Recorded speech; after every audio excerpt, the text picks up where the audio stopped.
Okey, seterusnya ingin kami kongsikan berkaitan dengan isu pencen. Tapi saya juga ingin membaca sedikit mengenai di mana Menteri Komunikasi Fahmi Fadzil meminta semua pihak tidak terburu-buru mengeluarkan kenyataan berhubung cadangan pemansuhan skim pencen bagi penjawat awam yang berstatus tetap selepas ini. Kerana sistem saraan perkhidmatan awam belum dimuktamadkan. Saya ulang, belum dimuktamadkan sepenuhnya. Berikutan kajian terperinci masih sedang dijalankan oleh pihak kerajaan. Jadi hari ini saya ingin membincangkan mengenai isu pencen ini bersama dengan seorang tetamu di studio. Saya kenalkan terlebih dahulu Yang Berhormat Senator Muhammad Azmi Muda, Ahli Dewan Negara. Assalamualaikum, selamat pagi. Waalaikumsalam.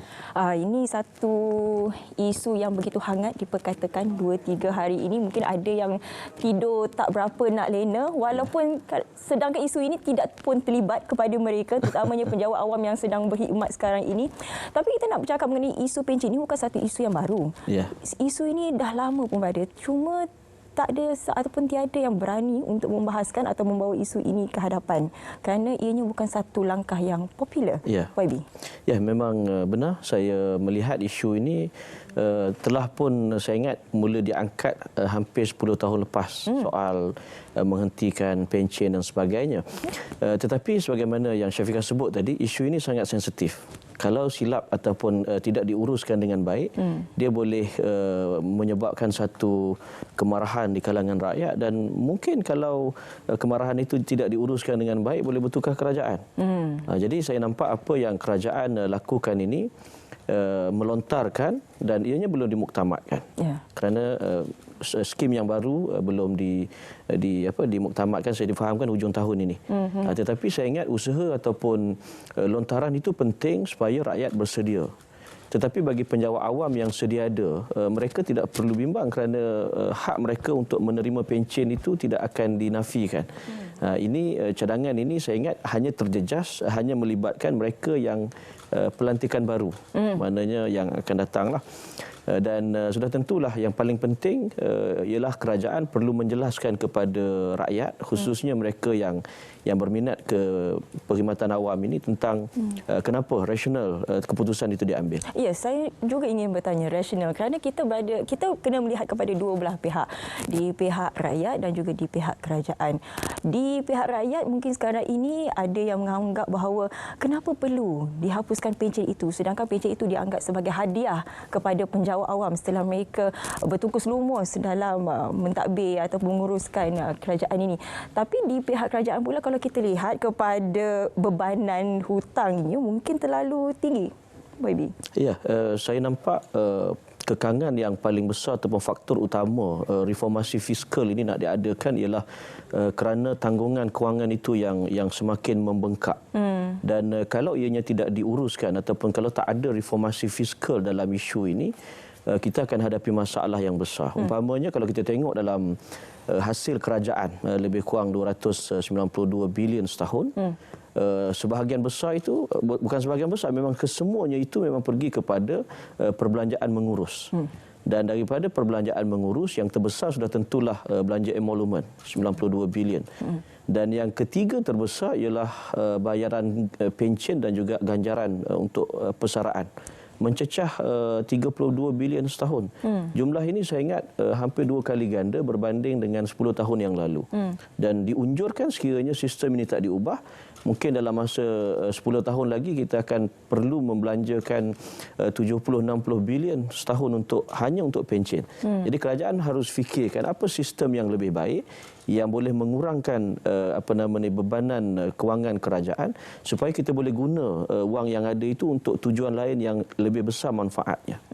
Untuk tujuan lain seperti contoh memberikan subsidi. Pembangunan. Pembangunan. Mungkin rakyat tidak terlihat bahawa sekiranya pencen itu tidak dihentikan, mungkin dari segi cukai juga mungkin akan naik, subsidi juga mungkin akan ditarik balik. Apa lagi impak ataupun implikasinya sekiranya pencen ini masih lagi diteruskan pembayarannya? Ya, sebab itu saya setuju yang Syafiqah sebut tadi. Kalau kita sebelum ini pun kita baru saja meluluskan Akta Kewangan Awam dan Tanggungjawab Fiskal yang meletakkan syarat bahawa perbelanjaan mengurus itu mesti menggunakan hasil kerajaan. Kita tak boleh guna yang hutang yang kita buat.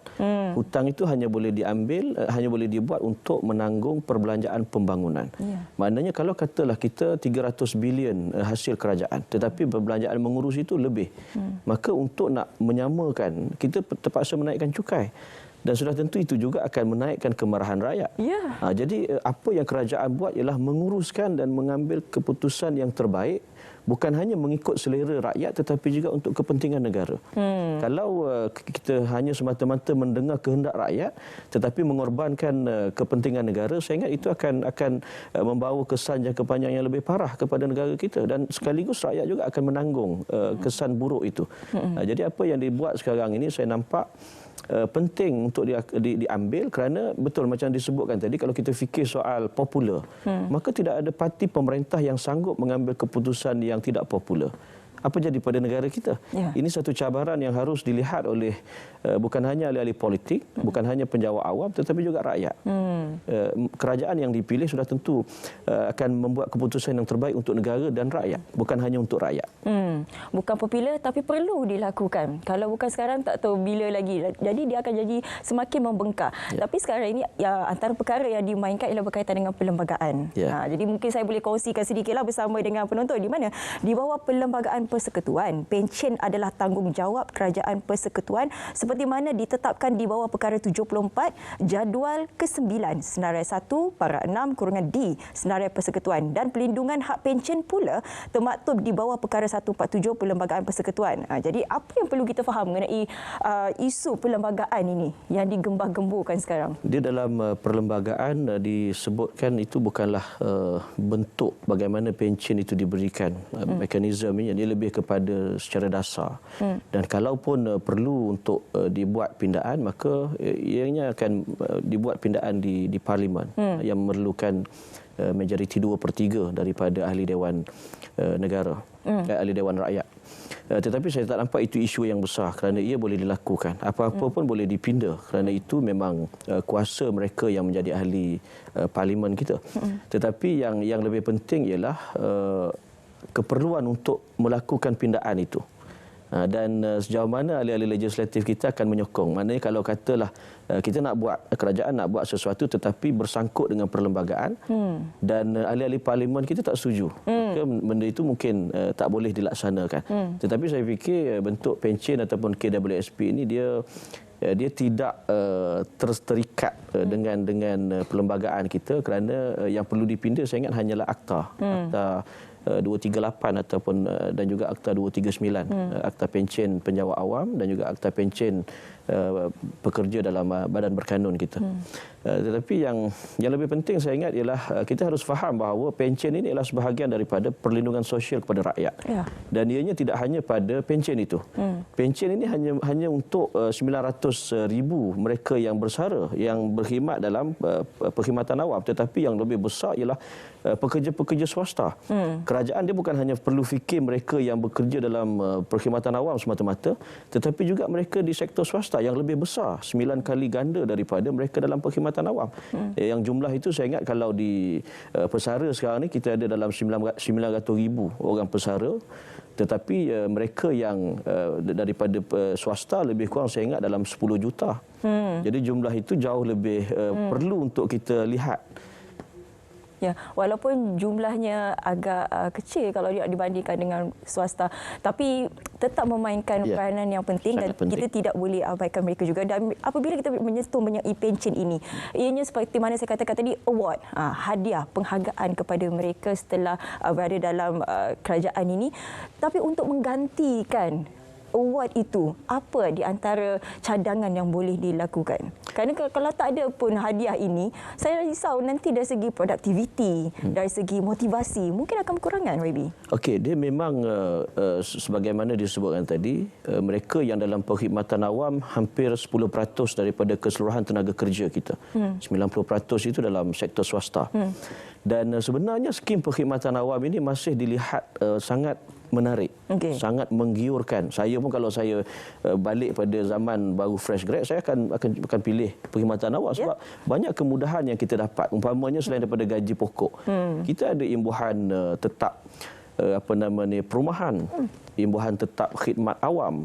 Kita ada bantuan imbuhan secara hidup. Itu ramai cari pasangan orang kerja government. Ya, itu baru allowance tetap. Saya ingat ada 6 item untuk yang tetap saja. Yang allowance yang tak tetap, umpamanya allowance makan, allowance lodging, allowance macam-macam. Kita berpindah pun ada allowance dan sebagainya. Kemudahan hospital.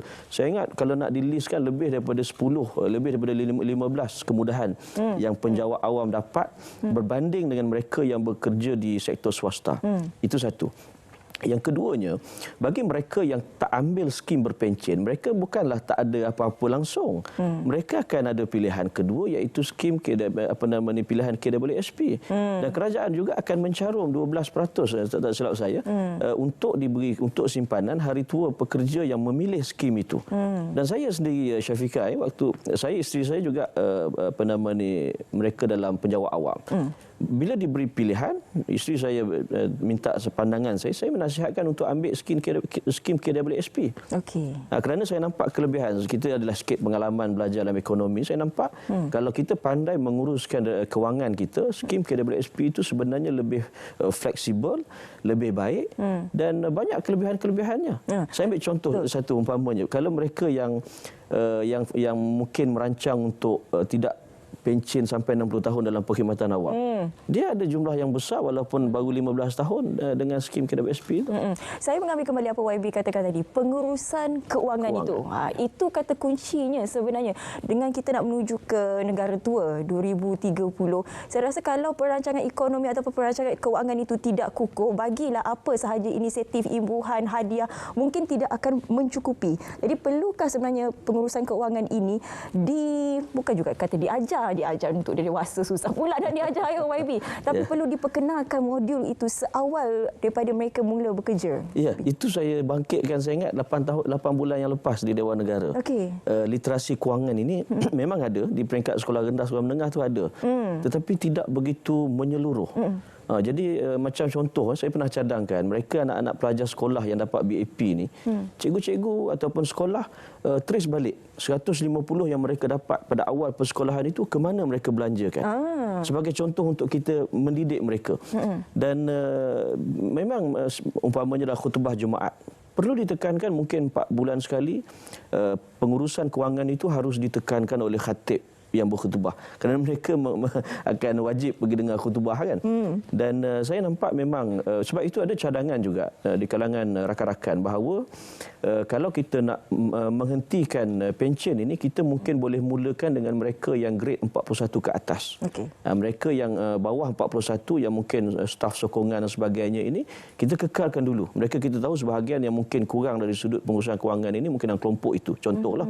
Jadi saya nampak mungkin kerajaan boleh pertimbangkan penamatan skim pencen ini dibuat secara beransur-ansur. Dalam Islam itu disebut tadarruj, secara berperingkat-peringkat supaya mereka itu dapat yang mungkin yang grade profesional ini mereka dah ada mungkin kefahaman yang lebih baik dari sudut literasi kewangan, tetapi bagi mereka yang bawah 41 itu kita mesti dedah dan didik dulu dengan lebih mendalam tentang pengurusan kewangan supaya kalau mereka pilih skim pencen itu wang yang mereka dapat itu tidak dihabiskan dalam masa 3 tahun pertama. Itu ancaman atau cabaran kita lah. Betul. Seperti mana tadi juga YB Fahmi Fadil mengatakan jangan terburu-buru untuk mengeluarkan sebarang kenyataan, kerana perkara ini ataupun isu ini masih lagi dipertimbangkan, belum lagi dimuktamadkan. Tapi mungkin YB ada sedikit pesanan supaya isu ini tidak dipolemikkan? Ya, sudah tentu. Saya berharap khususnya mereka-mereka dalam kepimpinan politik, mereka-mereka yang menjadi tokoh masyarakat tidak segera menjadikan ini isu politik sangatlah. Kerana ini ialah soal reformasi fiskal penting untuk negara. Dan memang sebenarnya kalau kita macam kita lah, kalau kita nak seorang yang sakit, kita nak kembali sihat, dia terpaksa ambil ubat yang pahit. Dan memang negara kita sekarang ni dari sudut fiskal kita masih sakit dengan hutang dan jaminan liability negara 1.5 trilion, kita bukan sihat. Dan untuk itu, untuk menjadi sihat kembali, kita perlu ada perkara-perkara yang mungkin pahit bagi kita, tetapi penting untuk negara dan penting untuk ahli-ahli politik. Jangan menangguk di air keruh. Jangan mengambil kenyataan-kenyataan yang popular semata-mata untuk mendapat kredit politik, tetapi akhirnya yang akan disalahkan ialah kerajaan. Kita fahamlah sentimen rakyat itu, dia tak suka benda-benda begini, sensitif. Tetapi kita harus memberikan ruang untuk mendidik rakyat apa yang terbaik kepada rakyat. Itu penting. Betul. Jadi seperti mana juga saya warawaskan sekali lagi, perkara ini masih belum dimuktamadkan, walau bagaimanapun sebarang cadangan mungkin boleh diberikan kepada pihak kerajaan untuk bagaimana sebenarnya untuk kita mendapatkan mekanisme terbaik. Satu cadangan yang cukup baik juga daripada YB tadi, mungkin boleh secara beransur-ansur atau secara bersasar. Di sini pun bersasar juga perlu dilakukan. Terima kasih saya ucapkan sekali lagi YB Senator Muhammad Hasbi Muda, Ahli Dewan Negara, kerana sudi bersama dengan kami hari ini. Terima kasih YB. Terima kasih juga.